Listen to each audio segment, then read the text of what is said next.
अहानमक्ता the diamond radio channel की बचपन express थौरम असिबु ताबिरिब Singh अमदी मियंग ताबिरिब सिंहबु James हैगुरजमना तराम नोकचबग लोइनना इकोक नोना खुरुमजरी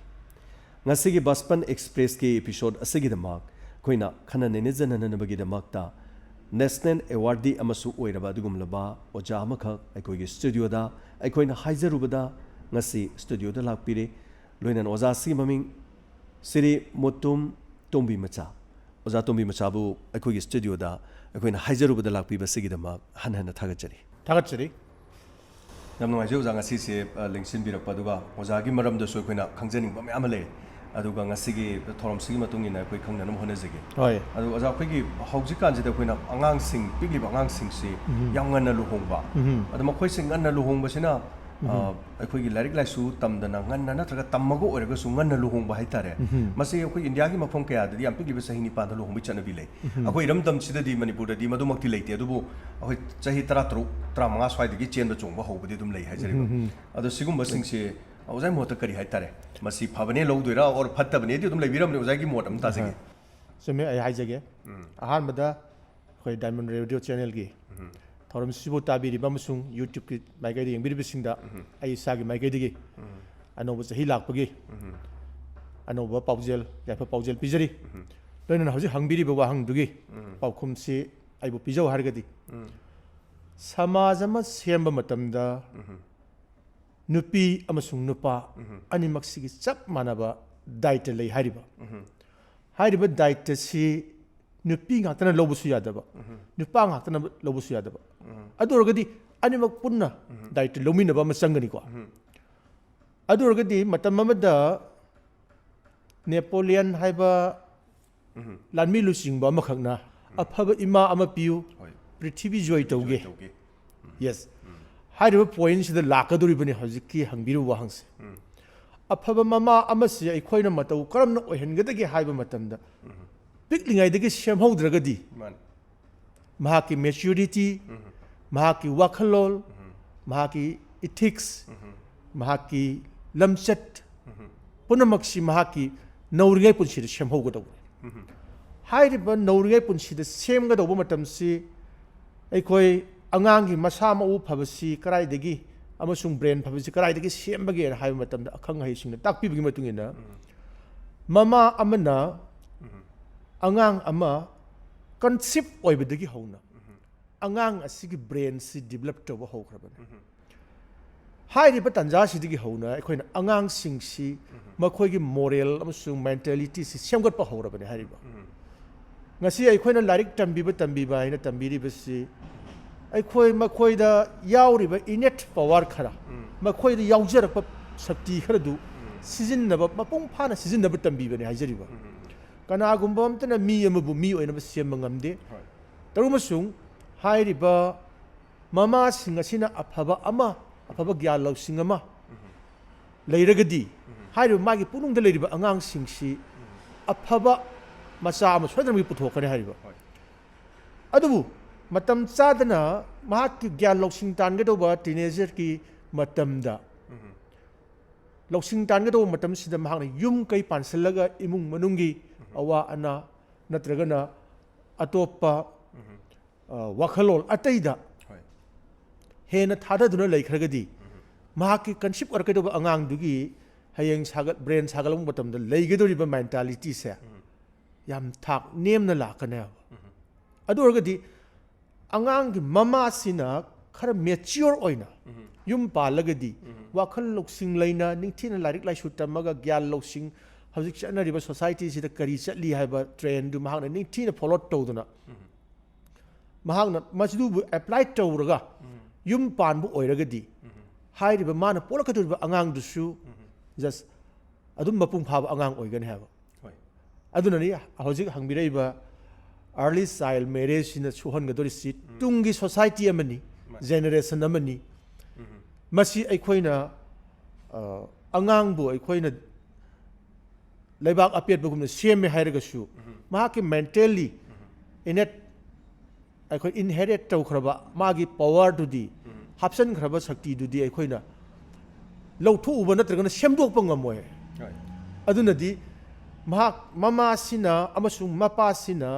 ꯌꯥꯝꯅ ꯃꯦꯆ꯭ꯌꯣꯔ ꯑꯣꯏꯅ ꯌꯨꯝ ꯄꯥꯜꯂꯒ ꯀꯟꯁꯤꯞ ꯑꯣꯏꯔꯛꯄ ꯑꯉꯥꯡꯗꯨꯗꯤ ꯃꯍꯥꯛꯀꯤ ꯕ꯭ꯔꯦꯟꯗ ꯃꯍꯥꯛꯀꯤ ꯂꯨ ꯇꯣꯡꯗ ꯃꯍꯥꯛꯀꯤ ꯕ꯭ꯂꯗꯇ ꯑꯐꯕ ꯋꯥꯈꯜꯂꯣꯟ ꯁꯣꯏꯗꯅꯃꯛꯀꯤ ꯌꯥꯎꯒꯅꯤ ꯃꯁꯤꯅꯤ ꯌꯥꯝ ꯁꯝꯅ ꯑꯩꯅ ꯊꯝꯖꯅꯤꯡꯕꯗꯤ ꯃꯈꯥ ꯇꯥꯔꯛꯄꯗ ꯈꯪꯖꯅꯤꯡꯕꯁꯤ ꯑꯣꯖꯥ ꯑꯩꯈꯣꯏꯒꯤ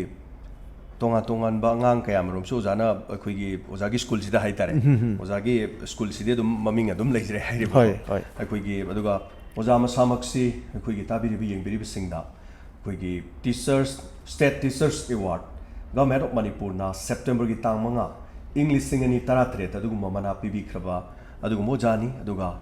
ꯆꯤꯡꯉꯨ ꯃꯥꯏꯆꯧ ꯈꯣꯡꯅꯥꯡ ꯊꯥꯕ ꯑꯦꯋꯥꯔꯗ ꯑꯩꯈꯣꯏꯒꯤ ꯗꯦꯁꯥꯝꯅ ꯄꯤꯕ 4 January 2018 ꯃꯁꯤꯗꯁꯨ ꯃꯅꯥ ꯄꯤꯈ꯭ꯔꯕ ꯑꯗꯨꯒꯨꯝꯕ ꯑꯣꯖꯥꯅꯤ ꯑꯗꯨꯒ ꯏꯖꯨꯀꯦꯁꯟ ꯑꯦꯛꯁꯂꯦꯟꯁ ꯑꯦꯋꯥꯔꯗ ꯑꯩꯈꯣꯏꯒꯤ ꯗꯤꯁꯇ꯭ꯔꯤꯛ ꯑꯦꯗꯃꯤꯅꯤꯁꯇ꯭ꯔꯦꯁꯟ ꯊꯧꯕꯥꯜꯅ 2019 ꯍꯥꯏꯔꯤꯕꯁꯤꯒꯤ ꯃꯅꯥ ꯄꯤꯕꯤꯈ꯭ꯔꯕꯅꯤ ꯑꯗꯨꯒ ꯅꯦꯁꯅꯦꯜ ꯑꯦꯋꯥꯔꯗ ꯇꯨ ꯇꯤꯆꯔꯁ ꯍꯥꯏꯗꯅ ꯑꯩꯈꯣꯏꯒꯤ ministry of human resources development government of ꯏꯟꯗꯤꯌꯥꯅ ꯑꯩꯈꯣꯏꯒꯤ ꯁꯦꯞꯇꯦꯝꯕꯔꯒꯤ 5 2019 ꯍꯥꯏꯔꯤꯕꯁꯤ ꯃꯅꯥ ꯄꯤꯈ꯭ꯔꯕ ꯑꯗꯨꯒꯨꯝꯕ ꯑꯣꯖꯥ ꯑꯃꯅꯤ ꯑꯣꯖꯥꯅ ꯍꯧꯖꯤꯛ ꯑꯣꯏꯕꯤꯔꯤꯕ ꯁ꯭ꯀꯨꯜꯁꯤ ꯃꯃꯤꯡꯁꯤ ꯑꯣꯖꯥ ꯑꯝꯇ ꯍꯥꯏꯕꯤꯌꯨ ꯑꯩ ꯍꯥꯏꯖꯒꯦ ꯑꯩꯅ ꯍꯧꯖꯤꯛ ꯑꯣꯏꯖꯔꯤꯕ ꯁ꯭ꯀꯨꯜꯁꯤ ꯇꯦꯛꯆꯝ ꯒꯔꯜꯁ ꯑꯞꯄꯔ ꯄ꯭ꯔꯥꯏꯃꯥꯔꯤ ꯁ꯭ꯀꯨꯜ ꯑꯩꯈꯣꯏ ꯁ꯭ꯀꯨꯜꯒꯤ ꯃꯃꯤꯡꯗ ꯒꯔꯜꯁ ꯍꯥꯏꯅ ꯌꯥꯎꯖꯕꯅꯤ ꯇꯧꯔꯤꯕꯁꯨ ꯁ꯭ꯀꯨꯜꯁꯤꯗꯤ ꯀꯣ ꯏꯖꯨꯀꯦꯁꯟ ꯑꯣꯏꯕ ꯅꯨꯄꯥ ꯅꯨꯄꯤ ꯄꯨꯟꯅ ꯇꯝꯕ ꯒꯣꯔꯃꯦꯟꯠꯒꯤ ꯁ꯭ꯀꯨꯜ ꯑꯃꯅꯤ ꯀ꯭ꯂꯥꯁ ꯅꯔꯁꯔꯤꯗꯒꯤꯅ ꯀ꯭ꯂꯥꯁ 8 ꯐꯥꯎꯕ ꯂꯩꯕ ꯁ꯭ꯀꯨꯜ ꯑꯃꯅꯤ ꯑꯗꯨꯒ ꯍꯥꯏꯔꯤꯕ ꯁ꯭ꯀꯨꯜꯁꯤꯗ ꯒꯔꯜꯁ ꯍꯥꯏꯕꯁꯤꯗ ꯑꯩꯈꯣꯏꯅ ꯅꯨꯄꯤ ꯃꯆꯥ ꯉꯥꯛꯇ ꯇꯝꯕꯒꯤ ꯃꯑꯣꯡꯗꯣ ꯃꯥꯜꯂꯒꯁꯨ ꯃꯁꯤ ꯀꯣ ꯏꯗꯨꯀꯦꯁꯟ ꯍꯥꯏꯗꯤ ꯄꯨꯟꯅ ꯇꯝꯃꯤꯟꯅꯕ ꯁ꯭ꯀꯨꯜꯅꯦꯅ ꯍꯥꯏꯕꯤꯔꯦ ꯀ꯭ꯂꯥꯁ ꯀꯌꯥꯐꯥꯎꯅꯣ ꯑꯣꯖꯥꯒꯤ ꯂꯩꯕꯤꯁꯤ ꯍꯧꯖꯤꯛ ꯀ꯭ꯂꯥꯁ ꯅꯔꯁꯔꯤꯗꯒꯤꯅ ꯀ꯭ꯂꯥꯁ 8 ꯐꯥꯎꯕ ꯂꯩꯔꯦ ꯑꯗꯣ ꯑꯣꯖꯥꯒꯤ ꯁ꯭ꯀꯨꯜꯁꯤꯗꯒꯤ ꯑꯉꯥꯡ ꯍꯥꯏꯇꯥꯔꯦꯅꯦ ꯑꯩꯈꯣꯏ ꯇꯣꯉꯥꯟ ꯇꯣꯉꯥꯟꯕ ꯑꯣꯖꯥꯅꯁꯨ ꯑꯩꯈꯣꯏꯒꯤ ꯅꯦꯁꯅꯦꯜ ꯑꯦꯋꯥꯔꯗꯁꯦ ꯊꯪꯅ ꯃꯔꯤ ꯑꯃꯨꯛꯁꯦ ꯃꯌꯥꯝꯅ ꯄꯤꯕ ꯑꯦꯋꯥꯔꯗꯁꯦ 4-5ꯁꯦ ꯌꯣꯝ ꯂꯩꯔꯝꯅꯤꯅ ꯍꯟꯗꯛꯀꯤ ꯑꯩꯈꯣꯏꯒꯤ ꯑꯉꯥꯡ ꯑꯐꯕ ꯑꯉꯥꯡꯁꯤꯡꯒ ꯈꯟꯒꯠꯂꯒ ꯍꯦꯂꯤꯀꯣꯞꯇꯔꯒ ꯇꯣꯡꯍꯟꯕꯒꯤ ꯈꯣꯠꯄꯒꯤ ꯍꯥꯏꯐꯦꯠꯁꯨ ꯑꯗꯨꯝꯕꯁꯨ ꯇꯥꯖꯕ ꯂꯩ ꯃꯗꯨ ꯑꯣꯖꯥꯒꯤ ꯁ꯭ꯀꯨꯜꯗꯒꯤ ꯑꯉꯥꯡ ꯀꯌꯥ ꯌꯥꯎꯕꯤ ꯍꯧꯖꯤꯛꯀꯤ ꯑꯩꯈꯣꯏꯒꯤ ꯍꯟꯗꯛꯀꯤ ꯃꯅꯤꯄꯨꯔ ꯒꯣꯔꯃꯦꯟꯠꯅ ꯄꯥꯏꯈꯠꯄ ꯑꯩꯈꯣꯏꯒꯤ ꯖꯣꯏ ꯔꯥꯏꯠ ꯀꯣ ꯑꯉꯥꯡꯁꯤꯡꯁꯤꯗ ꯑꯩꯈꯣꯏ ꯑꯅꯧꯕ ꯃꯍꯥꯎ ꯑꯃ ꯄꯤꯕꯅꯤ ꯃꯁꯤ ꯑꯅꯧꯕ ꯃꯍꯥꯎ ꯄꯤꯕꯁꯤ ꯁ꯭ꯇꯦꯠ ꯒꯣꯔꯃꯦꯟꯠꯅ ꯂꯧꯈꯠꯂꯤꯕ ꯄ꯭ꯔꯣꯒ꯭ꯔꯥꯝꯁꯤ ꯌꯥꯝ ꯐꯖꯕ ꯄ꯭ꯔꯣꯒ꯭ꯔꯥꯝ ꯑꯃꯈꯛꯅꯤ ꯍꯦꯂꯤꯀꯣꯞꯇꯔ ꯇꯣꯡꯍꯟꯕꯗꯨ ꯅꯠꯇꯕ ꯁꯥꯇ꯭ꯔꯁꯤꯡꯗ ꯅꯣ ꯌꯣꯔ ꯁ꯭ꯇꯦꯠ ꯍꯥꯏꯕ ꯅꯪꯒꯤ ꯁ꯭ꯇꯦꯠꯁꯤꯗ ꯀꯔꯤ ꯀꯔꯤ ꯂꯩꯔꯤꯒꯦ ꯁꯤ ꯈꯪꯉꯨ ꯍꯥꯏꯗꯅ ꯑꯗꯨꯒꯨꯝꯕ ꯀꯝꯄꯤꯇꯤꯁꯟꯒꯤ ꯑꯥꯏꯇꯦꯝ ꯈꯔ ꯂꯧꯈꯠꯂꯒ ꯑꯩꯈꯣꯏ ꯑꯦꯛꯁꯇꯦꯝꯄꯣꯔ ꯁ꯭ꯄꯤꯆ ꯑꯗꯒꯤ ꯑꯩꯈꯣꯏꯒꯤ ꯗꯤꯕꯦꯠꯀꯨꯝꯕ ꯑꯗꯨꯗꯒꯤ ꯑꯩꯈꯣꯏ ꯇꯣꯉꯥꯟ ꯇꯣꯉꯥꯟꯕ ꯀ꯭ꯋꯤꯖꯀꯨꯝꯕ ꯇꯧꯔꯒꯀꯣ ꯑꯗꯨꯃꯥꯏꯅ ꯑꯩꯒꯤ ꯁ꯭ꯀꯨꯜꯁꯤꯗꯒꯤ ꯄ꯭ꯔꯤꯂꯤꯃꯤꯅꯔꯤꯗ ꯑꯩ ꯑꯉꯥꯡ 6 ꯂꯧꯈꯠꯂꯤ ꯑꯗꯨꯒ ꯐꯥꯏꯅꯦꯜꯗ ꯑꯉꯥꯡ 2 ꯅꯨꯄꯤ ꯃꯆꯥ ꯑꯃ ꯑꯃꯁꯨꯡ ꯅꯨꯄꯥ ꯃꯆꯥ ꯑꯃ ꯃꯥꯏ ꯄꯥꯛꯇꯨꯅ ꯍꯥꯏꯔꯤꯕ ꯍꯦꯂꯤꯀꯣꯞꯇꯔ ꯔꯥꯏꯠꯁꯤ ꯌꯥꯎꯖꯔꯤ ꯑꯣꯖꯥꯒꯤ ꯍꯧꯖꯤꯛ ꯂꯩꯔꯤꯕꯁꯤ ꯑꯉꯥꯡ ꯃꯁꯤꯡ ꯀꯌꯥꯃꯨꯛꯅꯣ ꯑꯣꯖꯥ ꯍꯧꯖꯤꯛꯀꯤ ꯁ꯭ꯀꯨꯜꯁꯤꯗ ꯆꯥꯎꯔꯥꯛꯄ ꯍꯧꯖꯤꯛꯁꯤ ꯑꯩꯒꯤ ꯁ꯭ꯀꯨꯜꯗ ꯍꯧꯈꯤꯕ ꯆꯍꯤ ꯍꯥꯏꯇꯥꯔꯦꯀꯣ ꯍꯧꯈꯤꯕ ꯆꯍꯤꯁꯤꯗ 185 ꯂꯩ ꯃꯁꯤꯗꯩꯗ ꯅꯨꯄꯤ ꯃꯆꯥꯅ 38ꯅꯤ ꯅꯨꯄा मचाना 63नी हौजिक अदुदी ओजागी स्कूल सिदा अंगांग नुपी मचाना दी दुम हेले अदुगा हारिबसे खुगी गवर्नमेंट की स्कूल अमनी अदुगा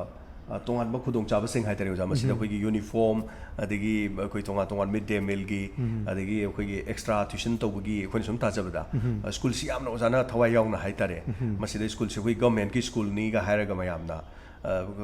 प्राइवेट स्कूल तंब गमजदब यामना लाइरब आंगांगसिंग तंबगी वखलोम द मयामना पुबसिदा ओजागी स्टिन नतबिदे हेक्ता यामना थवाय यावना तौबगी अमसो खुइन ताजे हाइजरिबा मरोइना नुपी मसासिंग यामना तम्मी हाइबगी सिगुमसिदा याम नुवाइजे अदुगा लमदमसिदा दे खुइगी ओइना यामना ngannna luhongbase खुइगी चही 10 gi mamangdo luhongba di खुइसिदा लेत्रे अदुगु इपा इपुगी हाक्तक्ता खुइगी इमाइ बेनसिंग हाइबा गांदा अखोइदी चही 10 दि युम पालैबनी अखोइ मतमदुदगी युम पुरक्तना नोइ नखुराना तोन मयामसे अंगांगा से 3 9 9 10 ga पोक्तना हाइतरे अदुमाइन तौदना अदुम लाई अदु एजुकेशन याउदना हाइतरे अदुगु मतमदुददी अहलमन सिंगी करे हाइतरे याका मतुंगिना यामना थक्सी खासी अदुगा कैनोमदे चलगा लागसु हाइतरे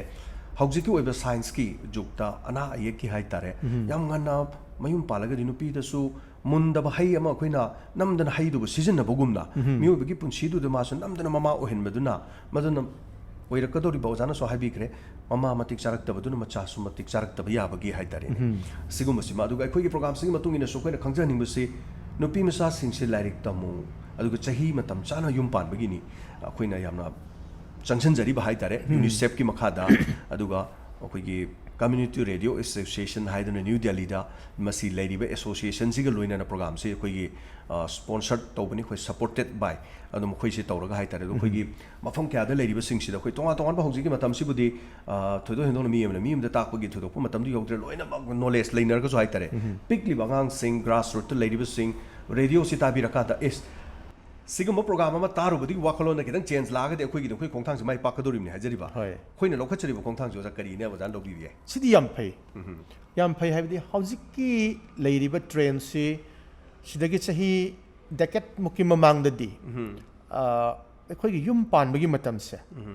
khara thenglap amuk chatlamme train se hai tare sahi se adugi mamang amuk decade amani gi mamang dana amuk yam ngan na yum pan la ramba khoi gi ko tang khoi sahi yang khai muki mamang da di yum yam ngan yum pan ra me hai tare adugi matung tarakpa sahi yang khai muki matung tarakpa amasung asidi sahi kun muki mamang da di amuk yum pan ma theng na pan bagi chatnabi ama amuk lerame haidi even khoi gi khongrau asang ma set pa se class 10 kar phau ba khongrau asang ma set na ram di angang ne nga angang ne madu daga khongrau sang set lur ga di masi warak taba de pakhang chaning ba yes adu ma ne leram hojik de kam do ge hojik saliba schooling gi system sina hojik pi ngai de gi hauna angang sing da larik takpi ba matam da amasung setliba media gi social media gi amasung leiriba society gi scientific equipment mayam sina piba effect ama oina hasi angang sing si yam advance oisan le moi wa khalon se hai riba tanja sida yum ngan no no pan na bagi masak yamna phangye hai tare angang sing gi mental si thuna sat change to bangamba adugumba electronic item mayam thorakpa masina angang singda kari haini magi wakhalon du angang singi wakhalon chidi makoina hek uruba pamlu basi khudak da pangthok ning basi angang singi apam bani masi phai na trana phatte na khanba na taba adu orgadi hawjik sigumba laiba train ama lakpa kan sidai da hairiba songi radio station sina asigumba Bachpan Express ki makhada pukhalatna sumai to angang sing de ngan no no yum palagadi mahaki tung da hor ko dariba mahaki masa masu sing sha phajana siam mangam loi aphaba ohen mangam loi aphaba wakhalol chelo oi haidana khanghan na bi program pai khat pase asigi mati phai na lowe yam nungai je ja aduga khoina su masi khoi gi education gi larik tami bangang sing da haitare maroina class 8 ki matung da di oja sing na class ta wari sab matam da haiba yaba si na yum pan ba ngana phatte kote haiba se oja duna larik tak pada mana wa khara haiba natana ai khoi gi education system sida sidi akhoi gi pigli bangang sing da gi hauna masi gum masi khoi gi larik te yaudi haijari ba yam seng na maroina masi gum masi aduga hauji oja na so haibiri tonga tonga ba honglak liba technology gi sigum gi khongjen kaya sin yokselak padagi miu bi wakhan da yamna thuna kari haini apam nuksi gi haigadra kari guma khangning pa haigadra yengning pa khoi gi khutta loina mak thokchalak pasina wakhal se yamna thuna madu gi changes ma lahan bagi masak ma di oheli adur ga de khona education system da suma sigum paras di yaude adur ga di akoina tonga tonga ba hojik school da mai magi personality development to bagi counseling to bagi class na sing ba se school da masigum chi satharik libanina lairik ki manung de yaujadra su class ama oina haitare masi school gi classing da pulap lehelaga natraga koina masigum pachi smani satharga di masi pharakani lobi ro jai mo to ja school pubirim nina then masi ojagi suggestion ta tajaningi hojik ki trend da school gi oja sing she state government ki makhada social welfare medical department makhoi de ki expert sing la aga akhoi gi oja sing si group khangat laga hojik si train to bagi sana bim la okay amasung hairiba oja sing sida curriculum da hap traga su amasung magi syllabus da hap yaw draga su oja sing da di hairiba angang sing si nauna yum palhan ba si phatte amasung angang nupi masa sing bu kan biga do bani angang nupi machasing larik tamhangadobani haibani chingba ko ekhoi beti bachao beti parahao kaina hairiba asimain tawdana leiba program singsi hojikti oja singsi su mamutta na khanghanjare hariba khanghanbire hairiba khanghanbiriba singsi ekhoi oja singsina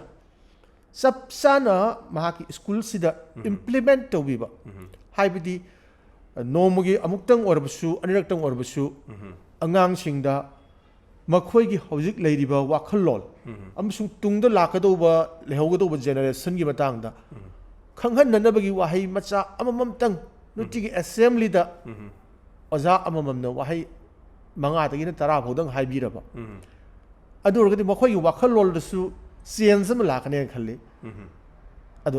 aigi school dadi hairiba simak ai hainanaba oza sing dasu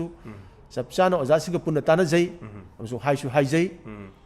loina expert sing kongraga chhatra sing amasung guardian sing yauna hairiba nauna yum panba amasung masig amang basing beti bachao beti parhao gi ekhoi hojikti nupi poga nungai taba fauna ba nupa poga na leila pala tauba isai no mai tauba sigum basidi ekhoi gi mottagi di yam kan encourage taujaning de hoi nupi mayama poba matungda nupa ama yorakpodo yes nungai phongdok poina kariguma khara tauba yai magi damakta haidi angang dugi nungai phongdok ko haidi angang si yumban ba mada angang si nupi amasung nupa chang sap manana lehenningi haiba adu aikhoi gi samasida ishorna tambiramda nupi ngata pokpa su yauri nupa ngata pokpa su yauri adu nupi poe haidana nungai taba mi su yauri nupi poktraga nungai taba mi su yauri ba am chumeza aduga marak thasarga khoigi tonga tongan bagi wafam danga sagi nganna yum pan bagi khotpagi haibadu da guardian yauna haiba yam phajaba wafam ama akhoi angang sing du khakta da mokhoi da haiba nataba guardian yaholaga mokhoi bu sugyan tahan da ya da bam khaksu le yes adu mokhoi da su khangan ba chume aduga masi khakta natana muk yamna thunglei bu jagoi Thobal district si Manipur gi oina akhoi gi crime da haiba tare adum masi yamna nganna luhongba natraga rape ki siguma case kaya da su Thobal district si adum maming leibas district ama oiri adu masi dai da akhoi angang sing da akhoi na kari haijab tare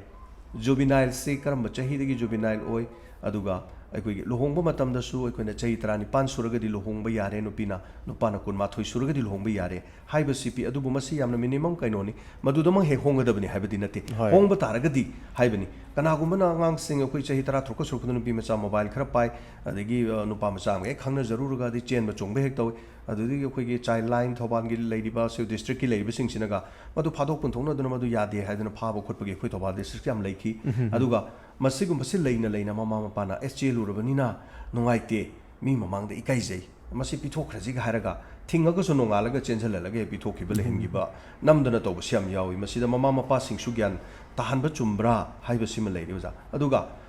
pokso ek karino haibada ngasai nupa masa sahi taraga taruk sudriba natraga helaba singduna chahi 13 ki makhada liba ngang ama rep chathargadi madu pokso ek ki matung ina anoba madugi anoba magi semgiba lo amagi matung ina hanadi chahi 10 dagi 35 madu chahi kun oigre then masi khoi tha hum phawgi manung da loishingadabani case se aduga mioi adu capital punishment ma khoi siba phawba farsi tor hatkadamni haibugi kano chi leigre 2012 ki khoi matung dagi haitare case amadagi masigum se aduga juvenile si ju karam matam de chahi de chingi hana chahi 13 orami 2000 da sem kiba lom na chahi 13 si mo 35 da mo onthokre masigum ga haibe se goigi pikli bangang singda akoi gi oja sing na counseling to matam da nupam sa sing maroi nupi da rape tor ko do ji nupani adurga di nupa da khangan bam change sumai to busi si tawi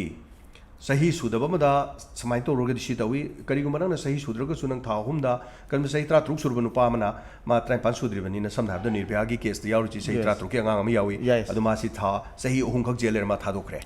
maming na tha lot laga ma hoji legre kana man hai ma hoji Bangalore da cook oidna lei mi khangan de sakar ma hai torot lei so sigum bagi mana ningjar ko manglan kaya du khongthang ama khakna nupa masa du na soirubadagi nupi masa ma rep chatharubadagi madugi magi mangjar kadubna chingba gaisa khoi school da kari da oja haina counseling to bikan da haitare ne masigum bagi keno gaise dum hapsan bibida kari kai ba leini oja yes akhoi ꯌꯥꯝ ꯐꯖꯕ ꯋꯥꯐꯝꯅꯤ ꯍꯥꯞꯆꯟꯕꯗꯤ ꯍꯦꯟꯅ ꯃꯇꯤꯛ ꯆꯥꯔꯕꯅꯤ ꯑꯩꯈꯣꯏ ꯉꯁꯥꯏ ꯍꯥꯏꯖꯔꯤꯕ department ꯈꯔꯅ ꯑꯩꯈꯣꯏ ꯑꯣꯖꯥꯁꯤꯡꯗ ꯑꯃꯁꯨꯡ ꯀꯝꯃꯨꯅꯤꯇꯤꯗ ꯑꯦꯋꯥꯔꯅꯦꯁ ꯄꯤꯕ ꯍꯧꯔꯛꯏꯕꯁꯦ ꯍꯧꯖꯤꯛ ꯑꯩꯈꯣꯏꯒꯤ ꯒꯥꯔꯖꯤꯌꯥꯟꯁꯤꯡꯁꯤꯁꯨ ꯀꯔꯤ ꯍꯥꯏꯇꯥꯔꯦ ꯑꯌꯥꯝꯕꯅ ꯍꯧꯖꯤꯛꯇꯤ ꯂꯥꯏꯔꯤꯛ ꯂꯥꯏꯁꯨ ꯍꯩꯕ ꯃꯇꯤꯛ ꯆꯥꯔꯕ ꯃꯤꯅ ꯑꯌꯥꯝꯕꯅꯤ ꯒꯥꯔꯖꯤꯌꯥꯟꯁꯤꯡꯁꯦ ꯇꯧꯕꯇꯕꯨ ꯑꯩꯈꯣꯏꯅ ꯃꯈꯣꯏꯅ ꯑꯉꯥꯡ ꯂꯣꯏꯅꯔꯤꯕꯁꯤꯒ ꯑꯣꯖꯥꯅ ꯂꯣꯏꯅꯔꯤꯕꯁꯤꯒ ꯑꯣꯖꯥꯅ ꯄꯨꯡ 4 ꯈꯛꯇꯅꯤ ꯄꯨꯡ 24ꯒꯤ ꯃꯅꯨꯡꯗ ꯑꯉꯥꯡ ꯂꯣꯏꯅꯔꯤꯕꯁꯤ ꯃꯃꯥ ꯃꯄꯥꯗꯤ ꯄꯨꯡ 10 ꯑꯃ ꯂꯣꯏꯅꯔꯤꯕꯅꯤ ꯑꯗꯨ ꯑꯣꯏꯔꯒꯗꯤ ꯑꯉꯥꯡ ꯑꯃ ꯐꯍꯟꯕ ꯃꯇꯝꯗ ꯂꯧꯒꯗꯧꯔꯤꯕ ꯊꯧꯗꯥꯡꯁꯤ 100ꯗꯤ 50ꯗꯤ ꯃꯃꯥ ꯃꯄꯥꯒꯤ ꯗꯥꯏꯇꯅꯤ ꯑꯗꯨ ꯑꯣꯏꯔꯒꯗꯤ ꯃꯃꯥ ꯃꯄꯥꯁꯤꯅ ꯆꯠꯄ ꯃꯃꯥ ꯃꯄꯥꯁꯤꯅ ꯍꯣꯟꯕ ꯁꯣꯔ ꯑꯉꯥꯡꯁꯤꯅ ꯍꯣꯟꯒꯅꯤ ꯃꯃꯥ ꯃꯄꯥꯅ ꯉꯥꯡꯕ ꯋꯥꯉꯥꯡ ꯁꯉꯥꯡ ꯑꯉꯥꯡꯁꯤꯅ ꯉꯥꯡꯒꯅꯤ ꯑꯉꯥꯡꯁꯤ ꯁꯨꯃꯥꯏꯅ ꯇꯧꯗꯅ ꯖꯨꯚꯦꯅꯥꯏꯜꯒꯤ ꯑꯦꯛꯁꯤꯒꯤ ꯃꯅꯨꯡꯗ ꯀ꯭ꯔꯥꯏꯝ ꯑꯃ ꯆꯠꯊꯗꯅꯕꯒꯤꯗꯃꯛꯇ ꯃꯈꯣꯏꯕꯨ ꯈꯪꯍꯟꯕ ꯍꯥꯏꯕꯁꯦ ꯖꯨꯚꯦꯅꯥꯏꯜ ꯑꯦꯛꯁꯤ ꯀꯔꯤꯅꯣ ꯍꯥꯏꯕꯁꯤ ꯃꯃꯥ ꯃꯄꯥꯁꯤꯅ ꯍꯥꯟꯅ ꯈꯪꯕ ꯑꯃ ꯗꯔꯀꯥꯔ ꯂꯩꯔꯤꯑꯕ ꯌꯥꯝ ꯆꯨꯝꯃꯦ ꯑꯗꯨꯃꯥꯏꯅ ꯈꯪꯍꯟꯕꯤꯔꯒꯗꯤ ꯍꯥꯏꯔꯤꯕ ꯖꯨꯚꯦꯅꯥꯏꯜ ꯑꯦꯛꯁꯤ ꯑꯉꯥꯡꯒꯤ ꯃꯃꯥ ꯃꯄꯥ ꯈꯨꯗꯤꯡꯃꯛ ꯁꯣꯁꯥꯏꯇꯤꯗ ꯂꯩꯔꯤꯕ ꯁꯃꯥꯖꯗ ꯂꯩꯔꯤꯕ ꯃꯤꯄꯨꯝ ꯈꯨꯗꯤꯡꯃꯛ ꯅꯦꯒ꯭ꯂꯦꯛ ꯇꯧꯕꯒꯨꯝꯅ ꯎꯔꯤ ꯍꯧꯖꯤꯛꯁꯦ ꯊꯑꯣꯏꯅ ꯇꯥꯁꯟꯗꯕ ꯊꯑꯣꯏꯅ ꯀꯩꯗꯧꯔꯨꯒꯅꯣ ꯍꯥꯏꯅ ꯈꯟꯗꯣꯛꯄ ꯃꯁꯤ ꯌꯥꯝꯅꯃꯛ ꯍꯧꯖꯤꯛ ꯃꯆꯥ ꯁꯦꯝꯒꯦ ꯍꯥꯏꯅ ꯈꯜꯂꯤꯕ ꯃꯃꯥ ꯃꯄꯥꯁꯤꯡꯒꯤ ꯌꯥꯝꯅ ꯆꯥꯎꯕ ꯈꯪꯗꯕ ꯌꯥꯗꯕ ꯑꯗꯨꯒꯨꯝꯕ ꯄꯥꯔꯠ ꯑꯃꯅꯤ ꯃꯈꯣꯏꯅ ꯉꯍꯥꯟꯋꯥꯏ ꯂꯥꯏꯔꯤꯛ ꯇꯝꯃꯛꯄꯗ ꯌꯥꯎꯗꯕ ꯍꯧꯖꯤꯛ ꯅꯧꯅ ꯊꯦꯡꯅꯔꯛꯂꯤꯕ ꯑꯅꯧꯕ ꯑꯥꯏꯗꯤꯌꯥꯁꯤꯡꯁꯤ ꯃꯈꯣꯏꯁꯨ ꯂꯧꯁꯤꯜꯂꯒ ꯈꯪꯖꯤꯜꯂꯒ ꯑꯉꯥꯡꯁꯤꯡꯁꯤꯗ ꯏꯝꯄꯥꯔꯠ ꯇꯧꯅꯅꯕ ꯍꯣꯠꯅꯔꯒꯗꯤ ꯁꯝꯅ ꯍꯥꯏꯔꯕ ꯃꯇꯝꯗ ꯑꯩꯒꯤ ꯏꯆꯥꯁꯤꯅ ꯀꯅꯥꯒꯨꯝꯕ ꯑꯃꯒꯤ ꯃꯆꯥꯕꯨ ꯅꯨꯡꯁꯤꯔꯦ ꯍꯥꯏꯅ ꯈꯜꯂꯁꯤ ꯅꯨꯡꯁꯤꯅꯕ ꯍꯥꯏꯕꯁꯦ ꯅꯦꯆꯔꯦꯜꯅꯤ ꯃꯁꯤꯗꯤ ꯑꯥꯏꯟꯅ ꯀꯔꯤꯅ ꯊꯤꯡꯕ ꯉꯝꯕ ꯋꯥ ꯅꯠꯇꯦꯀꯣ ꯁꯤꯗꯤ ꯅꯦꯆꯔꯦꯜꯅꯤ ꯑꯗꯨ ꯑꯣꯏꯔꯒꯁꯨ ꯅꯨꯡꯁꯤꯅꯕ ꯍꯥꯏꯕꯁꯤꯒꯤ ꯃꯇꯥꯡꯁꯤꯗ ꯃꯌꯥꯝꯅ ꯄꯨꯅꯔꯤꯁꯤ ꯍꯧꯖꯤꯛꯇꯤ ꯁꯣꯁꯤꯌꯦꯜ ꯃꯦꯗꯤꯌꯥꯗ ꯌꯦꯡꯁꯤꯅꯦ ꯔꯦꯁꯇꯨꯔꯦꯟꯠ ꯍꯥꯏꯁꯤ ꯑꯩꯈꯣꯏꯒꯤ ꯔꯦꯁꯇꯨꯔꯦꯟꯠ ꯑꯃꯗ ꯇꯧꯒꯗꯧꯕꯁꯤ ꯖꯁ ꯉꯥꯏꯍꯥꯛ ꯏꯃꯨꯡ ꯃꯅꯨꯡ ꯐꯦꯃꯤꯂꯤ ꯀꯣꯏꯊꯣꯛꯑꯒ ꯄꯨꯟꯅ ꯄꯣꯊꯥꯔꯒ ꯉꯥꯏꯍꯥꯛ ꯁꯥꯟꯇꯤ ꯑꯣꯏꯕ ꯌꯥꯝꯅ ꯏꯪꯕ ꯆꯤꯛꯄ ꯖꯒꯥ ꯑꯃ ꯉꯥꯏꯍꯥꯛ ꯄꯣꯊꯥ ꯁꯪꯅꯦ ꯍꯥꯏꯖꯔꯤꯕ ꯀꯔꯤꯒꯨꯝꯕ ꯆꯥꯅꯤꯡꯕ ꯄꯣꯠ ꯑꯃ ꯆꯥꯔꯒ ꯑꯩꯈꯣꯏꯒꯤ ꯁꯣꯁꯥꯏꯇꯤꯁꯤꯗ ꯔꯦꯁꯇꯨꯔꯦꯟꯠ ꯍꯥꯏꯔꯒꯗꯤ ꯌꯥꯝꯅ ꯑꯗꯔꯋꯥꯏꯖ ꯀꯩꯅꯣ ꯑꯃꯗ ꯄꯨꯁꯟꯕꯤꯔꯦ ꯍꯥꯏꯕ ꯃꯁꯤꯃꯛ ꯑꯩꯈꯣꯏꯒꯤ ꯒꯥꯔꯖꯤꯌꯥꯟꯁꯤꯡꯒꯤ ꯑꯁꯣꯏꯕꯅꯤ ꯔꯦꯁꯇꯨꯔꯦꯟꯠꯗ ꯑꯉꯥꯡꯁꯤꯡꯁꯦ ꯆꯪꯕꯁꯤ ꯃꯃꯥ ꯃꯄꯥꯒ ꯂꯣꯏꯅꯅ ꯆꯪꯕ ꯇꯝꯒꯗꯧꯅꯤ ꯃꯃꯥ ꯃꯄꯥꯒ ꯂꯣꯏꯅꯅ ꯆꯪꯒꯗꯧꯅꯤ ꯑꯗꯣ ꯔꯦꯁꯇꯨꯔꯦꯟꯠ ꯇꯧꯔꯤꯕ ꯑꯃꯁꯨꯡ ꯁꯤꯒꯨꯝꯕ ꯇꯧꯔꯤꯕꯁꯤꯡꯅꯁꯨ ꯍꯥꯏꯔꯤꯕ ꯃꯄꯥꯟ ꯂꯝꯒꯤ ꯑꯆꯧꯕ ꯁꯣꯍꯣꯔꯁꯤꯡꯗ ꯇꯧꯔꯤꯕ ꯔꯦꯁꯇꯨꯔꯦꯟꯠꯒꯤ ꯇꯥꯏꯞꯇꯨ ꯌꯥꯝꯅ ꯅꯨꯡꯁꯤꯅꯅ ꯔꯥꯎꯟ ꯇꯦꯕꯜ ꯑꯣꯏꯅ ꯐꯝꯃꯤꯟꯅꯔꯒ ꯃꯃꯥ ꯃꯆꯥ ꯑꯩꯈꯣꯏꯅ ꯑꯄꯥꯝꯕ ꯆꯥꯅꯅꯕꯒꯤ ꯌꯥꯝ ꯁꯦꯡꯅ ꯑꯩꯈꯣꯏ ꯑꯣꯄꯟ ꯔꯦꯁꯇꯨꯔꯦꯟꯠ ꯆꯥꯅꯅꯕ ꯄꯣꯠ ꯆꯩꯒꯥꯏꯁꯦ ꯕꯐꯦꯠ ꯇꯥꯏꯞꯇꯒ ꯊꯝꯃꯒꯀꯣ ꯑꯗꯨꯒ ꯇꯤꯀꯦꯠ ꯑꯃꯒ ꯀꯛꯑꯒ ꯖꯁ ꯃꯥꯏ ꯑꯄꯥꯝꯕꯒ ꯂꯧꯔꯒ ꯑꯉꯥꯡꯁꯤꯡꯁꯤ ꯆꯥꯍꯜꯂꯒ ꯉꯥꯏꯍꯥꯛꯇꯪ ꯁꯥꯟꯅꯐꯝ ꯂꯣꯜ ꯑꯃꯒ ꯊꯝꯃꯒ ꯃꯗꯨꯗꯩꯗ ꯑꯉꯥꯡꯒꯥꯁꯤ ꯁꯥꯟꯅꯍꯟꯗꯅ ꯇꯧꯗꯅ ꯃꯁꯤꯒꯨꯝꯕ ꯔꯦꯁꯇꯨꯔꯦꯟꯠꯀꯤ ꯇꯥꯏꯞꯁꯤꯗ ꯑꯣꯟꯊꯣꯛꯄꯤꯔꯒ ꯑꯉꯥꯡꯁꯤꯡꯁꯤꯗ ꯈꯪꯍꯟꯒꯗꯧꯕꯅꯤ ꯅꯨꯡꯁꯤꯅꯕ ꯆꯨꯝꯃꯤ ꯇꯧꯕꯇꯕꯨ ꯅꯈꯣꯏꯒꯤ ꯌꯨꯝꯕꯥꯜ ꯂꯝꯕꯤꯒꯤ ꯃꯔꯝꯗ ꯁꯨꯃꯥꯏꯅ ꯂꯩꯅꯔꯨꯔꯒꯗꯤ ꯅꯈꯣꯏꯅ ꯆꯍꯤ ꯁꯨꯛꯇꯒꯨꯅ ꯁꯨꯛ ꯐꯥꯎꯕꯒꯤ ꯃꯅꯨꯡꯁꯤꯗ ꯍꯥꯏꯕꯗꯤ ꯆꯍꯤ 19 ꯁꯨꯗ꯭ꯔꯤꯕ ꯅꯨꯄꯤ ꯃꯆꯥ ꯑꯃꯅ ꯌꯨꯝꯕꯥꯟꯕꯒꯤ ꯃꯔꯤ ꯂꯩꯔꯨꯔꯒꯗꯤ ꯅꯍꯥꯛꯀꯤ ꯄꯨꯟꯁꯤꯒꯤ ꯇꯨꯡꯒꯤ ꯍꯛꯆꯥꯡꯗꯁꯨ ꯅꯪꯒꯤ ꯇꯨꯡꯗ ꯂꯥꯛꯀꯗꯧꯕ ꯖꯦꯅꯦꯔꯦꯁꯟꯗꯁꯨ ꯅꯪꯅ ꯄꯣꯛꯂꯛꯀꯗꯧꯕ ꯑꯉꯥꯡꯗꯁꯨ ꯑꯃꯁꯨꯡ ꯂꯣꯏꯅꯅ ꯅꯪꯒꯤ ꯁꯣꯁꯥꯏꯇꯤꯗꯁꯨ ꯅꯪ ꯅꯁꯥꯗꯁꯨ ꯃꯥꯡꯖꯕꯒꯅꯤ ꯍꯥꯏꯕꯁꯦ ꯃꯃꯥ ꯃꯄꯥꯅ ꯈꯪꯍꯟꯕꯒꯤ ꯗꯥꯏꯇꯁꯤ ꯌꯥꯝ ꯆꯥꯎꯅ ꯂꯧꯕꯤꯐꯝ ꯊꯣꯛꯑꯦꯕ ꯗꯦꯟ ꯅꯨꯄꯥꯁꯤꯡꯗꯁꯨ ꯑꯃꯨꯛ ꯃꯃꯥ ꯃꯄꯥꯁꯤꯡꯁꯤꯅ ꯐꯖꯅ ꯍꯧꯖꯤꯛ ꯃꯃꯥ ꯃꯄꯥꯒ ꯑꯉꯥꯡ ꯅꯨꯄꯥ ꯃꯆꯥꯁꯤꯡꯒ ꯅꯨꯄꯤ ꯃꯆꯥꯒ ꯃꯃꯥ ꯃꯄꯥꯒ ꯂꯩꯅꯕ ꯃꯔꯤꯗꯤ ꯈꯔꯕꯨ ꯅꯛꯁꯟꯅꯩ ꯃꯃꯥ ꯃꯄꯥꯒ ꯑꯉꯥꯡ ꯅꯨꯄꯥ ꯃꯆꯥꯒ ꯂꯩꯅꯕ ꯃꯔꯤꯁꯤ ꯌꯥꯝ ꯂꯥꯞꯊꯣꯛꯅ ꯎꯕ ꯍꯥꯏꯇꯥꯔꯦ ꯃꯇꯝ ꯑꯃꯗ ꯑꯩꯈꯣꯏꯒꯤ ꯑꯕꯣꯛ ꯑꯕꯦꯟꯁꯤꯡꯅ ꯏꯄꯨ ꯏꯕꯦꯟꯁꯤꯡꯅ ꯐꯨꯡꯒꯥ ꯅꯥꯏꯔꯒ ꯐꯨꯡꯒꯥ ꯃꯅꯥꯛꯇ ꯂꯥꯏꯔꯤꯛ ꯂꯥꯏꯁꯨ ꯇꯧꯔꯒ ꯂꯣꯏꯔꯛꯄ ꯀꯥꯟꯗ ꯄꯨꯂꯞ ꯄꯨꯟꯁꯤꯜꯂꯒ ꯂꯥꯛꯑꯣ ꯑꯉꯥꯡꯁ ꯂꯥꯛꯑꯣ ꯏꯃꯥꯅ ꯆꯥꯛ ꯂꯣꯏꯗꯣꯔꯦ ꯂꯣꯏꯔꯝꯗꯥꯏꯁꯤꯗ ꯋꯥꯔꯤ ꯂꯤꯕꯤꯒꯦ ꯂꯥꯛꯑꯣ ꯍꯥꯏꯗꯅ ꯀꯧꯁꯜꯂꯒ ꯋꯥꯔꯤ ꯐꯖꯕ ꯂꯤꯕꯤꯔꯒ ꯑꯩꯈꯣꯏꯒꯤ ꯃꯇꯝꯗ ꯁꯨꯃꯥꯏꯅ ꯇꯧꯔꯛꯏ ꯁꯤ ꯇꯧꯒꯗꯧꯅꯤ ꯁꯨꯃꯥꯏꯅ ꯇꯧꯒꯗꯧꯅꯤ ꯍꯥꯏꯅ ꯆꯠꯅ ꯂꯣꯟꯆꯠ ꯃꯌꯥꯝ ꯇꯥꯛꯄꯒꯤ ꯂꯝꯕꯤꯁꯤ ꯍꯧꯖꯤꯛꯇꯤ ꯂꯩꯇ꯭ꯔꯕꯅꯤꯅ ꯍꯥꯏꯔꯤꯕ ꯃꯃꯥ ꯃꯄꯥꯁꯤꯡꯁꯤ ꯑꯌꯥꯝꯕꯅ ꯍꯧꯖꯤꯛ ꯂꯣꯏ ꯊꯕꯛ ꯏꯪꯈꯥꯡ ꯆꯠꯊꯣꯛꯑꯒꯁꯨ ꯃꯈꯣꯏꯒꯤꯗꯃꯛꯇ ꯅꯣꯡꯃꯗꯤ ꯀꯥꯏꯊꯣꯛꯄꯤꯒꯗꯧꯕꯅꯤ ꯑꯉꯥꯡꯁꯤꯡꯁꯤ ꯅꯣꯡꯉꯥꯟꯕꯗꯒꯤꯅ ꯅꯨꯃꯤꯠ ꯇꯥꯕ ꯐꯥꯎꯁꯤ ꯂꯥꯏꯔꯤꯛ ꯇꯝꯕ ꯂꯥꯏꯔꯤꯛ ꯇꯝꯕ ꯂꯥꯏꯔꯤꯛ ꯇꯝꯕ ꯌꯦꯁ ꯌꯦꯡꯁꯤ ꯑꯌꯨꯛ ꯄꯨꯡ 7ꯇꯒꯤ ꯑꯉꯥꯡꯁꯤ ꯍꯧꯗꯣꯛꯄꯤꯔꯅꯤ ꯄꯨꯡ 6:30 7ꯇ ꯍꯧꯗꯣꯛꯄꯤꯔꯅꯤ ꯏꯔꯨ ꯃꯥꯏꯊꯖꯔꯅꯤ ꯀꯔꯤꯒꯨꯝꯕ ꯈꯔ ꯄꯤꯖꯔꯒ ꯃꯥ ꯚꯦꯟ ꯑꯃꯗ ꯍꯥꯞꯆꯜꯂꯒ ꯃꯥ ꯁ꯭ꯀꯨꯜꯗ ꯊꯥꯕꯤꯈ꯭ꯔꯅꯤ ꯄꯨꯡ 3-4ꯗ ꯍꯜꯂꯛꯑꯅꯤ ꯄꯨꯡ 3-4ꯗ ꯍꯜꯂꯛꯑꯒ ꯑꯗꯨꯗꯒꯤ ꯇ꯭ꯌꯨꯁꯟꯅꯦꯅ ꯑꯃꯨꯛ ꯊꯥꯕꯤꯔꯅꯤ ꯍꯣꯔꯦꯟ ꯅꯨꯃꯤꯗꯥꯡꯗ ꯇ꯭ꯌꯨꯁꯟ ꯂꯧꯔꯨꯔꯅꯤ ꯑꯉꯥꯡꯁꯤꯡꯗꯨ ꯄꯣꯞ ꯇꯥꯈꯩ ꯋꯥꯔꯅꯤ ꯌꯨꯝ ꯍꯦꯛ ꯌꯧꯕꯒ ꯆꯥꯛ ꯈꯖꯤꯛꯇꯪ ꯆꯥꯔꯒ ꯇꯨꯝꯈ꯭ꯔꯅꯤ ꯃꯃꯥ ꯃꯄꯥꯒꯤ ꯅꯨꯡꯁꯤꯕꯅ ꯀꯔꯥꯏꯅꯣ ꯑꯉꯥꯡꯒꯤ ꯅꯨꯡꯁꯤꯕꯅ ꯀꯔꯥꯏꯅꯣ ꯃꯃꯥ ꯃꯄꯥꯅ ꯅꯨꯡꯁꯤꯔꯤꯁꯤꯒꯤ ꯑꯉꯥꯡꯅ ꯂꯥꯏꯔꯤꯛ ꯈꯥꯎ ꯄꯨꯔꯒ ꯀꯣꯏꯆꯦꯟ ꯆꯦꯟꯕꯗꯨ ꯌꯦꯡꯕꯗꯨ ꯅꯨꯡꯉꯥꯏꯕꯗꯨ ꯑꯦꯖ ꯑꯦ ꯂꯛꯖꯔꯤ ꯑꯣꯏꯅ ꯅꯠꯇ꯭ꯔꯒꯅ ꯑꯦꯖ ꯑꯦ ꯀꯨꯝꯍꯩ ꯑꯣꯏꯅ ꯌꯦꯡꯕꯤꯔꯤꯕ꯭ꯔꯥꯕ ꯑꯩꯈꯣꯏꯒꯤ ꯇꯣꯉꯥꯟ ꯇꯣꯉꯥꯟꯕ ꯏꯃꯨꯡ ꯃꯅꯨꯡꯗ ꯍꯧꯖꯤꯛ ꯑꯣꯏꯔꯛꯂꯤꯕ ꯁꯤꯗ ꯃꯃꯥꯁꯨ ꯃꯆꯥꯁꯨ ꯑꯗꯒꯤ ꯃꯄꯥꯁꯨ ꯃꯥꯒꯤ ꯁꯣꯁꯤꯌꯦꯜ ꯅꯦꯠꯋꯥꯛꯇ ꯃꯣꯕꯥꯏꯜꯁꯦ ꯑꯗꯨꯝ ꯄꯥꯏꯅꯔꯒ ꯑꯗꯨꯝ ꯃꯄꯥꯅꯁꯨ ꯃꯃꯥ ꯈꯪꯍꯟꯅꯤꯡꯗꯕ ꯃꯃꯥꯅꯁꯨ ꯃꯄꯥ ꯈꯪꯍꯟꯅꯤꯡꯗꯕ ꯃꯆꯥꯗꯨꯅꯁꯨ ꯃꯃꯥ ꯈꯪꯍꯟꯅꯤꯡꯗꯕ ꯃꯄꯥ ꯈꯪꯍꯟꯅꯤꯡꯗꯕ ꯀꯥ ꯑꯃꯃꯝꯗ ꯂꯣꯏ ꯂꯩꯅꯔꯒ ꯍꯥꯏꯇꯥꯔꯦ ꯏꯚꯟ ꯆꯥꯛ ꯆꯥꯔꯁꯤꯐꯧꯗ ꯋꯥꯠꯁꯑꯦꯞꯇ ꯏꯃꯨꯡꯒꯤ ꯃꯤ ꯂꯥꯛꯑꯣ ꯆꯥꯛ ꯆꯥꯔꯁꯤ ꯆꯥꯛ ꯂꯣꯏꯔꯦ ꯍꯥꯏꯕꯒꯤ ꯐꯤꯕꯝ ꯂꯩꯔꯦ ꯍꯥꯏꯇꯥꯔꯦ ꯃꯗꯨꯅꯗꯤ ꯌꯥꯔꯣꯏꯗꯣꯔꯤꯕꯅꯤ ꯍꯥꯏꯖꯔꯤꯕ ꯉꯥꯏꯍꯥꯛꯀꯤ ꯅꯨꯡꯉꯥꯏꯕ ꯑꯦꯟꯇꯔꯇꯦꯟꯃꯦꯟꯗꯨꯅ ꯑꯗꯣꯝꯗ ꯂꯧꯔꯤꯉꯩ ꯃꯇꯝꯗ ꯑꯩꯈꯣꯏ ꯃꯁꯦꯟ ꯄꯨꯟꯁꯤꯟꯅꯔꯛꯇꯕꯗꯒꯤ ꯏꯃꯨꯡ ꯃꯅꯨꯡꯗ ꯄꯨꯟꯅ ꯑꯩꯈꯣꯏ ꯆꯥꯛ ꯆꯥꯃꯤꯟꯅꯔꯛꯇꯕꯗꯒꯤ ꯍꯥꯏꯇꯥꯔꯦ ꯌꯥꯝ ꯁꯦꯡꯕꯗꯤ ꯑꯩꯈꯣꯏ ꯀꯜꯆꯔꯗ ꯄꯨꯟꯅ ꯆꯥꯛ ꯆꯥꯃꯤꯟꯅꯕ ꯃꯁꯤꯒꯨꯝꯕꯁꯤꯐꯥꯎꯗꯤ ꯂꯥꯞꯊꯣꯛꯇꯅꯕ ꯍꯥꯏꯇꯥꯔꯦ ꯆꯥꯛ ꯆꯥꯕꯗꯒꯤ ꯃꯃꯥ ꯃꯄꯥꯗꯨꯅ ꯃꯆꯥꯒꯤ ꯐꯤꯕꯝ ꯈꯪꯒꯅꯤ ꯃꯃꯥꯗꯨꯒ ꯃꯆꯥꯅꯨꯄꯤꯒ ꯌꯥꯝ ꯀꯣꯏꯅꯗꯦ ꯌꯥꯝ ꯐꯤꯖꯤꯀꯦꯜꯒꯤ ꯑꯣꯏꯕ ꯍꯛꯆꯥꯡꯒꯤ ꯋꯥꯔꯤ ꯁꯥꯟꯅꯩ ꯑꯗꯨꯕꯨ ꯃꯗꯨꯗ ꯃꯃꯥꯅꯁꯨ ꯈꯔ ꯍꯦꯟꯅ ꯇꯥꯛꯄ ꯍꯥꯏꯇꯥꯔꯦ ꯑꯩꯈꯣꯏꯒꯤ ꯅꯨꯄꯥ ꯅꯨꯄꯤ ꯑꯅꯤꯒꯤ ꯔꯤꯂꯦꯁꯟ ꯑꯗꯨꯒ ꯆꯍꯤ ꯁꯨꯒꯦꯔꯥ ꯁꯨꯔꯣꯏꯔꯥ ꯅꯨꯄꯥ ꯑꯃꯒ ꯁꯛꯈꯪꯗꯕ ꯅꯠꯇ꯭ꯔꯒ ꯅꯪꯒꯤ ꯅꯨꯡꯁꯤꯅꯔꯤꯕ ꯈꯪꯅ ꯆꯥꯟꯅꯕ ꯑꯃꯒ ꯐꯤꯖꯤꯀꯦꯜ ꯔꯤꯂꯦꯁꯟ ꯂꯩꯅꯗꯅꯅꯕ ꯑꯗꯒꯤ ꯁꯤꯒꯨꯝꯕꯁꯤꯗꯤ ꯑꯣꯖꯥ ꯑꯩꯈꯣꯏ ꯁ꯭ꯀꯨꯜꯗ ꯀꯔꯤꯗ ꯃꯁꯤꯗꯤ ꯌꯥꯎꯗꯦ ꯍꯥꯏꯖꯔꯤꯕ ꯑꯗꯨꯒ ꯇꯣꯉꯥꯟꯕ ꯑꯩꯈꯣꯏꯒꯤ ꯆꯥꯎꯈꯠꯂꯕ ꯌꯨꯔꯣꯞꯀꯤ ꯂꯩꯕꯥꯛꯁꯤꯡꯗꯗꯤ ꯃꯁꯤꯒꯨꯝꯕꯁꯤ ꯍꯦꯟꯅ ꯑꯩꯈꯣꯏ ꯏꯖꯨꯀꯦꯁꯟꯗ ꯍꯥꯞꯄꯒꯤ ꯍꯥꯏꯇꯥꯔꯦ ꯏꯚꯟ ꯅꯨꯄꯤ ꯃꯆꯥ ꯑꯃꯅ ꯀꯔꯤꯒꯨꯝꯕ ꯃꯌꯨꯝ ꯄꯥꯜꯂꯒꯁꯨ ꯃꯥꯅ ꯃꯌꯨꯝ ꯄꯥꯟꯕ ꯃꯇꯝꯗ when she was conceived ꯃꯥꯁꯤ ꯅꯠꯇ꯭ꯔ ꯀꯔꯝ ꯀꯥꯟꯗ ꯃꯥꯁꯤ ꯈꯪꯈꯤꯗꯕꯒꯨꯝꯕ ꯍꯥꯏꯇꯥꯔꯦ ꯑꯗꯨꯒ ꯀꯔꯝꯕ ꯃꯇꯝꯗ ꯀꯟꯁꯤꯞ ꯑꯣꯏꯒꯜꯂꯤ ꯀꯔꯝꯍꯥꯏꯅ ꯑꯣꯏꯒꯅꯤ ꯀꯔꯝꯕ ꯃꯇꯝꯗ ꯃꯁꯤ ꯑꯣꯏ ꯑꯗꯨꯒ ꯅꯨꯄꯥ ꯅꯨꯄꯤꯒ ꯋꯥꯟꯁ ꯁꯤꯒꯨꯝꯕ ꯐꯤꯖꯤꯀꯦꯜ ꯔꯤꯂꯦꯁꯟ ꯂꯩꯅꯕ ꯀꯥꯟꯗ ꯀꯔꯤ ꯑꯣꯏꯔꯛꯀꯅꯤ ꯆꯦꯟꯖꯦꯁ ꯀꯔꯤ ꯂꯥꯛꯀꯅꯤ ꯒ ꯍꯥꯏꯕ ꯅꯠꯇ꯭ꯔꯒ ꯄ꯭ꯔꯤꯀꯣꯁꯟ ꯅꯠꯇ꯭ꯔꯒ ꯃꯗꯨ ꯀꯔꯤꯒꯨꯝꯕ ꯑꯃꯠꯇ ꯃꯁꯤ ꯈꯪꯗꯦ ꯍꯥꯏꯖꯔꯤꯕꯀꯣ ꯌꯥꯅꯗꯨꯅ ꯃꯔꯤ ꯂꯩꯅꯈꯤꯕ ꯇꯥꯔꯒꯁꯨ ꯃꯁꯤ ꯈꯔ ꯈꯪꯉꯒꯗꯤ ꯇꯁꯦꯡꯅꯃꯛꯀꯤ ꯅꯨꯄꯤ ꯃꯆꯥ ꯑꯃꯅ ꯌꯥꯝꯅ ꯀꯤꯕꯗꯒꯤ ꯃꯁꯥꯒꯤ ꯆꯍꯤ 15 ꯅꯠꯇ꯭ꯔꯒ 16 ꯀ꯭ꯂꯥꯁ 8-9 ꯀꯥꯔꯦ ꯑꯗꯨꯒ ꯈꯔ ꯉꯟꯅ ꯃꯍꯩ ꯇꯝꯈꯤꯕꯗꯒꯤ 10 ꯐꯥꯎ ꯀꯥꯔꯦꯅ ꯈꯜꯂꯁꯤ ꯑꯗꯒꯤꯗꯤ ꯃꯍꯥꯛꯁꯤ ꯃꯍꯥꯛꯀꯤ ꯅꯨꯡꯁꯤꯅꯕ ꯅꯨꯄꯥꯗꯨꯒ ꯃꯣꯕꯥꯏꯜꯗ ꯋꯥꯔꯤ ꯁꯥꯟꯅꯔꯦ ꯅꯨꯡꯁꯤꯅꯕꯗꯨ ꯍꯦꯟꯖꯜꯂꯦ ꯑꯗꯒꯤꯗꯤ ꯑꯄꯥꯝ ꯅꯨꯡꯁꯤ ꯈꯪꯖꯜꯂꯛꯇꯅ ꯑꯗꯒꯤꯗꯤ ꯋꯥꯍꯩ ꯋꯥꯇꯥ ꯍꯦꯟꯖꯤꯜꯂꯛꯄꯗꯒꯤꯗꯤ ꯌꯨꯝꯕꯥꯟꯕꯒꯤ ꯂꯝꯕꯤꯗꯨ ꯃꯈꯣꯏ ꯑꯅꯤ ꯐꯤꯖꯤꯀꯦꯜ ꯔꯤꯂꯦꯁꯟ ꯂꯩꯅ ꯊꯣꯛꯈ꯭ರೆ ꯗꯦꯟ ꯃꯁꯤ ꯂꯩꯅꯈꯤꯕꯗ ꯃꯗꯨꯒꯤ ꯄ꯭ꯔꯤꯀꯣꯁꯟ ꯅꯠꯇ꯭ꯔꯒ ꯃꯈꯣꯏ ꯄ꯭ꯔꯤꯀꯣꯁꯟ ꯂꯧꯔꯒ ꯃꯗꯨ ꯐꯠꯇꯕꯗꯨ ꯇꯧ ꯍꯥꯏꯕꯒꯤ ꯋꯥꯗꯤ ꯅꯠꯇꯦꯀꯣ ꯈꯪꯗꯕꯅꯤꯅ ꯉꯁꯥꯏꯒꯤ ꯃꯥꯁꯤ ꯆꯍꯤ ꯁꯨꯗ꯭ꯔꯁꯨ ꯃꯥꯒꯤ ꯄꯨꯟꯁꯤꯁꯤ ꯃꯥꯡꯕ ꯇꯥꯔꯦ ꯅꯨꯄꯥ ꯑꯃꯒ ꯑꯩꯒ ꯃꯔꯤ ꯂꯩꯅꯔꯨꯔꯦ ꯑꯗꯨ ꯑꯣꯏꯔꯒꯗꯤ ꯑꯩꯁꯤ ꯄ꯭ꯔꯦꯒꯅꯦꯟ ꯑꯣꯏꯔꯛꯑꯅꯤ ꯑꯗꯨ ꯑꯣꯏꯔꯗꯤ ꯑꯩꯒꯤ ꯏꯖꯠ ꯃꯥꯡꯉꯅꯤ ꯏꯃꯥ ꯏꯄꯥꯒꯤ ꯏꯖꯠ ꯃꯥꯡꯉꯅꯤ ꯑꯩ ꯉꯁꯤꯗꯤ ꯅꯉꯣꯟꯗ ꯏꯟꯅꯗꯕ ꯌꯥꯗꯦꯒ ꯍꯥꯏꯕꯒꯤ ꯁꯨꯃꯥꯏꯅ ꯆꯦꯟꯕꯒꯤ ꯃꯑꯣꯡꯁꯤꯁꯨ ꯚꯥꯔꯤꯗ ꯌꯥꯎꯔꯤ ꯍꯥꯏꯔꯤꯕ ꯑꯣꯖꯥ ꯃꯗꯨꯃꯛꯅ ꯅꯨꯄꯤꯗꯨꯅ ꯃꯃꯩ ꯊꯪꯗ ꯃꯉꯣꯟꯗ ꯃꯃꯥ ꯃꯄꯥꯗꯨꯅ ꯊꯝꯖꯔꯝꯕ ꯃꯍꯥꯛꯀꯤ ꯃꯤ ꯑꯣꯏꯔꯛꯄꯒꯤ ꯋꯥꯈꯜꯂꯣꯟ ꯃꯌꯥꯝ ꯑꯗꯒꯤ ꯇꯨꯡꯗ ꯗꯣꯛꯇꯔ ꯏꯟꯖꯤꯅꯤꯌꯥꯔ ꯅꯠꯇ꯭ꯔꯒ ꯑꯣꯖꯥ ꯑꯣꯏꯍꯟꯒꯦꯒ ꯈꯟꯖꯕ ꯃꯌꯥꯝꯗꯣ ꯂꯩꯈꯥ ꯇꯥꯔꯒ ꯃꯥꯡꯉꯦ ꯍꯥꯏꯖꯔꯤꯕ ꯁꯤꯒꯨꯝꯕꯒꯥꯏꯁꯦ ꯑꯗꯨꯝ ꯈꯔ ꯑꯩꯈꯣꯏ ꯀꯥꯎꯟꯁꯦꯂꯤꯡ ꯇꯧꯕ ꯈꯣꯠꯄꯗ ꯃꯁꯤ ꯃꯤꯌꯥꯝꯗ ꯁ꯭ꯀꯨꯜꯗ ꯂꯩꯕ ꯑꯉꯥꯡꯁꯤꯡꯁꯤꯗ ꯒ꯭ꯔꯥꯁ ꯔꯨꯠꯇꯒꯤ ꯈꯪꯍꯟꯕꯁꯤ ꯃꯁꯤ ꯑꯣꯖꯥꯒꯤ ꯃꯣꯠꯇ ꯀꯔꯤ ꯂꯩ ꯃꯁꯤ ꯇꯧꯒꯗꯕꯅꯤ ꯁꯣꯏꯗꯅꯃꯛꯀꯤ ꯇꯧꯒꯗꯧꯕꯅꯤ ꯑꯃꯁꯨꯡ ꯇꯧꯁꯨ ꯇꯧꯔꯤꯕ ꯍꯧꯖꯤꯛꯀꯤ ꯆꯠꯊꯔꯤꯕ ꯏꯖꯨꯀꯦꯁꯅꯦꯜ ꯁꯤꯁꯇꯦꯝꯁꯤꯗ ꯑꯩꯈꯣꯏ ꯃꯣꯔꯦꯜ ꯏꯖꯨꯀꯦꯁꯟ ꯍꯥꯏꯗꯅ ꯃꯌꯥꯝꯅ ꯍꯥꯏꯅꯔꯤꯕꯁꯤ ꯃꯁꯤꯅꯤ ꯃꯣꯔꯦꯜ ꯏꯖꯨꯀꯦꯁꯟ ꯍꯥꯏꯔꯤꯁꯤ ꯑꯗꯨ ꯃꯣꯔꯦꯜ ꯏꯖꯨꯀꯦꯁꯟ ꯂꯥꯏꯔꯤꯛꯇ ꯀꯔꯤꯒꯨꯝꯕ ꯈꯔ ꯏꯔꯒ ꯇꯥꯛꯀꯗꯧꯕ ꯅꯠꯇꯕ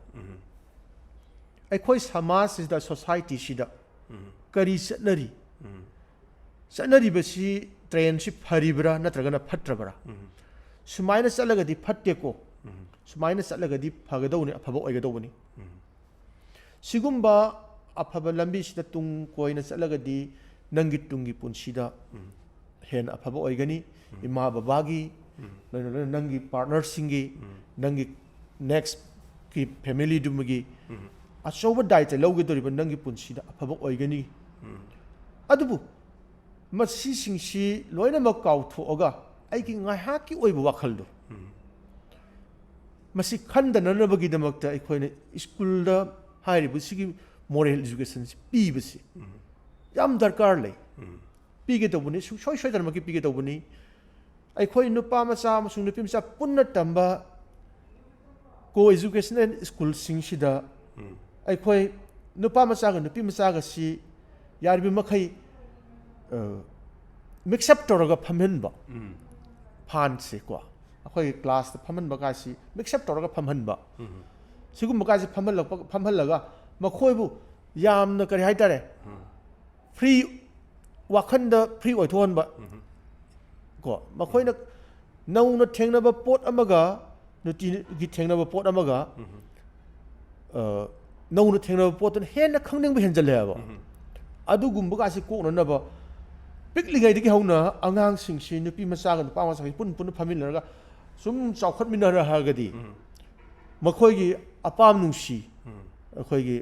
adugumba nupa nupi gi mari da hena naksinna leina nimgi mari ga sia khar lap thok kane ha ba masi research kay scholar kaya na haibu wani aduga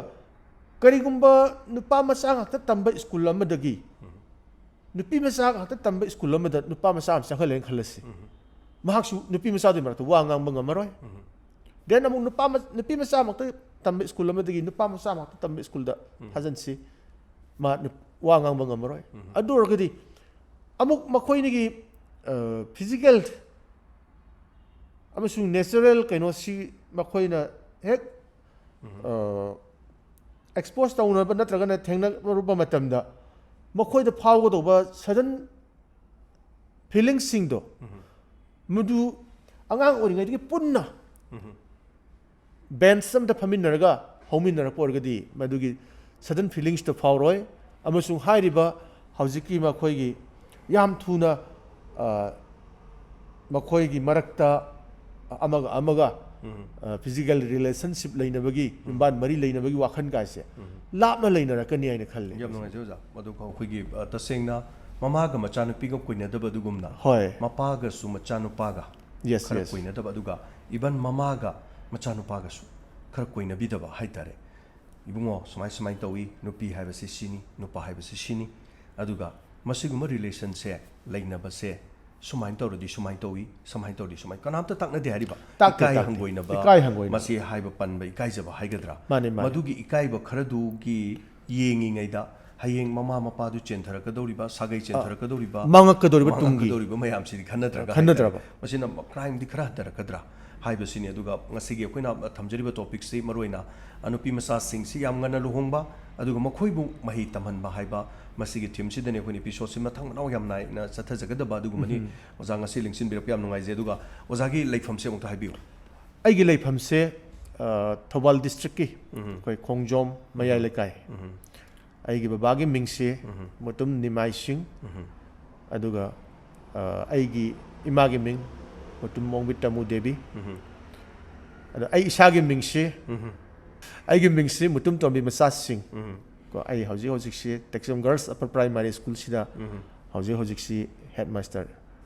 in charge oina lei ozagi educational qualifications ai si hauji ai samak se BSc ni BS psychology su loire amu aduga post graduation se ai public administration da lotion jari yam nungai je ozagi kano tajaba degi khoina